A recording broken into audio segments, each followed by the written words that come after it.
Good morning and happy Sunday.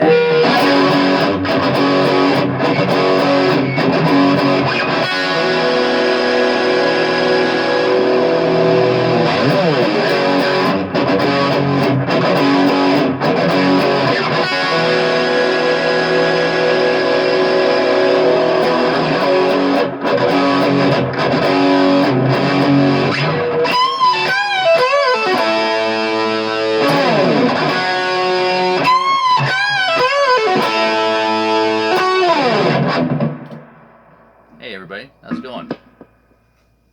Yes, Roger Fisher and Hart. Roger Fisher and Hart, not just Hart, you know. Yeah, happy Sunday everybody. Drinking some water today. Yeah, so cheers to coffee because it's the evening now. I won't tell a lie because there's no way I was up in the morning after getting home about, I don't know, 3:30 or something like that. Had a gig last night, pretty far away.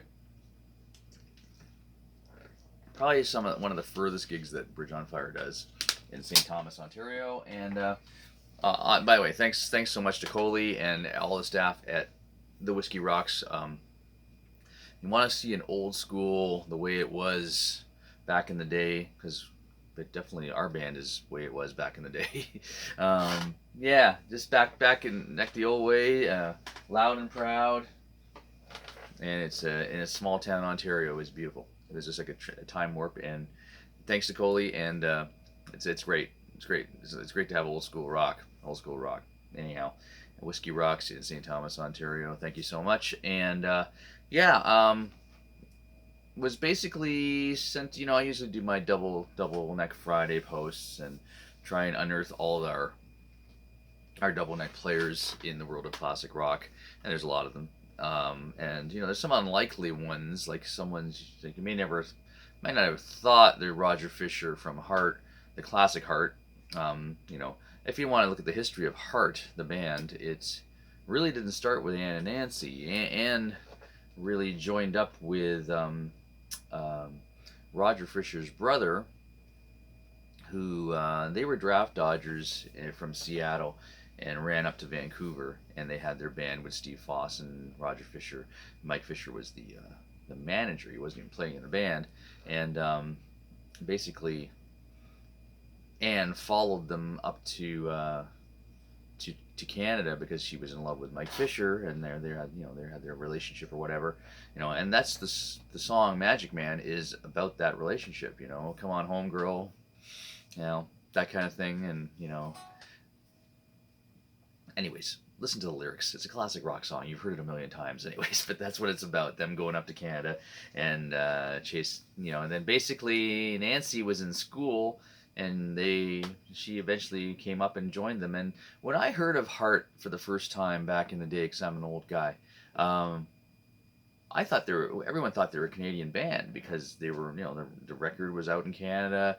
They were out of Vancouver. They were touring across Canada. So we always thought they were a Canadian band. I was in shock when I found out they were actually American and was from Seattle. And but it was really Roger Fisher's band, and he eventually was turfed or fired or whatever happened and after the Dog and Butterfly tour, because Nancy and him had a relationship. As well as, you know, Mike and Ann, so the brothers and the sisters had a relationship, and that all fell apart eventually, and really led to the whole breakup of the original band. And then the 80s band started that had Never and Alone and all those, with basically Howard Lee stayed with them, and they had other guys like Denny Carmassi was in the band, you know, for a while, and now they're just basically Ann and Nancy. And I don't know, up to date, if you're a big Heart fan, which I am, if you read the book, because that gives it all to you. But after the book, they did have a huge feud a few years back, like around the COVID years and that. And they're just getting back together this summer, and I'm going to go see them because they're going to be opening for Journey and Def Leppard this summer somewhere in a stadium near you. And but Roger, let's talk about Roger Fisher for a second here. He's a premier guitar player. You hear him a million times on classic rock radio every week, and you hear those guitar solos that are kind of Jimmy Page-ish and very 70s rock, and amazing player. I saw him, I was just in a chat with Carm and Sil, who are my Facebook friends, and both incredible guitar players. And it was really cool to hear that he was also a huge influence on them growing up, because I saw this clip of Hart on Don Kirshner's rock concert, or it might have been the Midnight Special. They kind of shared the clips. It wasn't actually a live clip from that show. It was something that Hart had done, and they just played it because there was real no venue for bands' videos back then. They just made these promotional videos, and it was the Dog and Butterfly tour, and there was a little documentary kind of thing. It was really cool because, you know, if you can find it on YouTube, they're like roller skating in a hockey rink while Howard Leese is playing his guitar, and they have wireless, and they're through the PA, and you can hear it, and then they do some real cool things, and they're backstage. But there is a video of Crazy on You, them doing it live, and you see there's 6 people in the band. Yeah, hang on, bass, drums, yeah, 6 of them.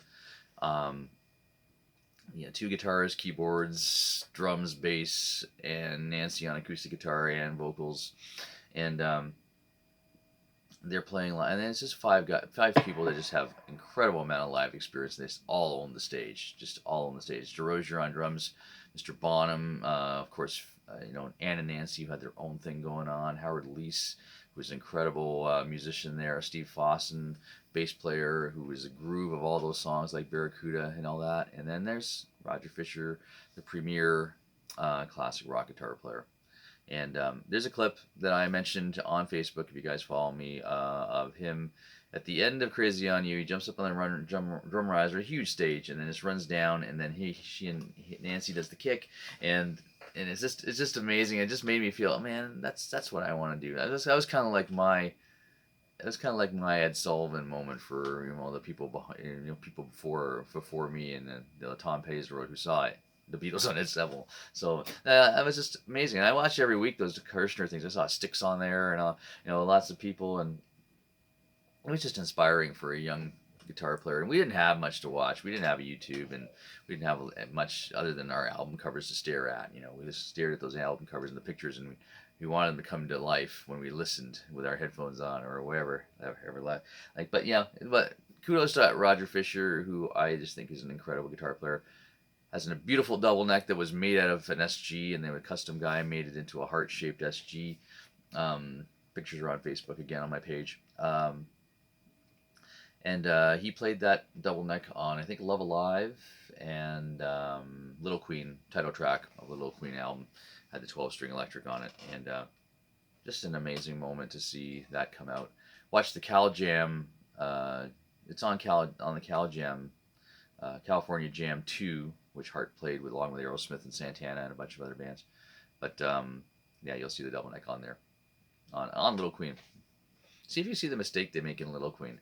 There's a little flub they make at the beginning of Little Queen. Anyways, see if you can catch that, and let me know when you watch the video of Little Queen at Cal Jam. Anyways, Simone, guitar player extraordinaire, brought up a topic when on our post this weekend about the tuning of Magic Man and how you won't be able to play that song properly unless you have this tuning. So here it is, guys. Drum roll, please. The tuning is standard tuning, but you're tuning your... I can turn the volume on, maybe. You're tuning your B string up to D, and your E string up to G. Now, just so you know, I didn't want to break a string, so this Les Paul here, in honor of Roger, who plays a lot of Les Pauls, is actually tuned down a half step. So this is actually C sharp and F sharp. If you're keeping score in the pitch, you perfect pitch people out there. Anyway, so you play that chord. You play the and you take the power chord down to F.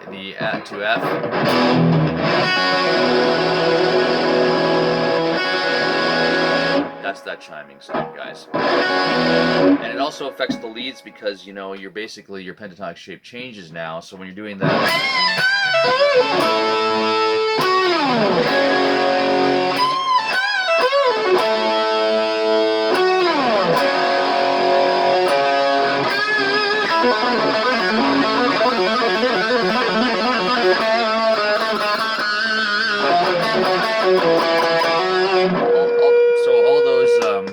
those licks are a lot easier to play when you have that tuning. You know, we drove ourselves crazy playing that back in the day, trying to figure that out and get that actual sound. It's very simple, as you can see. It's just all just boxes, just pent boxes all the way down.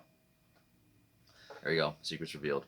It's not a secret. You can watch videos. That video back there is where I confirmed that that was the tuning. I just want to make sure because, you know, can't remember all this stuff. Anyhow, how are you guys doing? You know, I think that I've got a real loyal viewership here of you know, just a nice good group of guitar players and non-guitar players out there who just want to hear me ramble about classic rock stuff and all that kind of thing. But it's great. It's great to do this for you guys every week, and I always will unless, you know, I always will. Anyhow, it's really great to get that kind of interaction too with Carmen Sill this weekend and talk about this stuff because, you know, there's lots of stuff up in our memory that it's not written down, it's not in an interview anywhere, it's just stuff that we experienced and just touched us. You know, it's really hard. I was watching a video with Beato and Nuno Betancourt where they were talking about how there's no, back when we were growing up and learning how to play this thing, there was no help. You know, there was no help getting a guitar sound. We now you got modeling. You can get sounds. You know, you got a pod, a classic pod up there gets any guitar sound you want. You know, try that back in 1982 or 85 when we were trying to just crank up any amp that we had at home and get that sound, and it was too loud. And even the Marshalls, you know, you couldn't get them to sound like the record. You know, you couldn't get that sound unless you're cranking them or putting an distortion pedal in front of them, and this still wasn't deadly there. You know, it still wasn't dead on.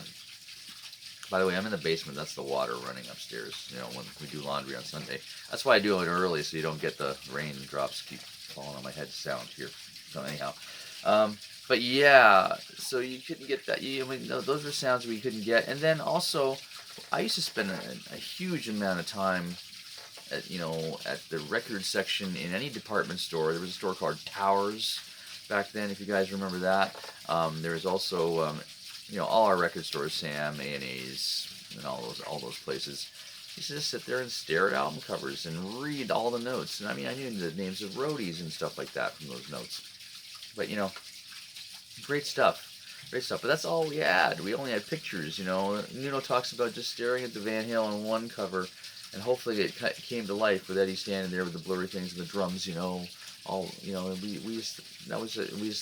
had to come to life. And you had to go see the band live, and you didn't get a chance to see the band live. I didn't get a chance to see a lot of the bands live because I was too young to go out to concerts, and frankly, I don't think my parents were going to take me to, you know, a heavy rock concert. But, you know, I ended up going to see Triumph with my friends and that kind of thing. And, you know, my first concert was ABBA because my parents took me to see ABBA, and I saw John Denver. Someone requested John Denver last night. You know, this always kills when you're playing bars, you know. You'll be riffing through Whitesnake, Van Halen, all this heavy stuff. Can you do a John Denver tune? Yeah, let's just break into that right now. You know, I don't know. You know, Johnny Cash. We were playing with Threesome a few weeks ago, playing Rat, and come see Threesome. We play Rat, Dokken, Aerosmith, Old Kiss. It's a fun night. But then some guy walks up and says, "Can you play Folsom Prison Blues?" And it's like, that fits right in with Round and Round, and you know, just got lucky. It fits right in there. Anyways, that's why we play bars, to entertain ourselves, you know. Anyways, the water's coming down. It sounds bad. I should do these videos early. I was asleep. Sorry, guys. We're all human. Anyhow, Bridge on Fire. We are at Manny's in Brantford. Where else? We play Manny's in Brantford. It's 5 minutes from my house. You know. Someone forgot something. I had to turn around and go back. I didn't even lose any sleep over that one. It's 5 minutes from my house. Anyways, we're at Manny's in Brantford. It's a great, cool place because isn't it like Whiskey Rocks in St. Thomas? It's old school. You know, the PA's there, the light system's there. We just walk in with our stage gear. Anyways, my videos are getting longer, aren't they? Thank you for watching. Anyways, have a great Sunday. See ya. Have a good one. We are rocking. You should be too.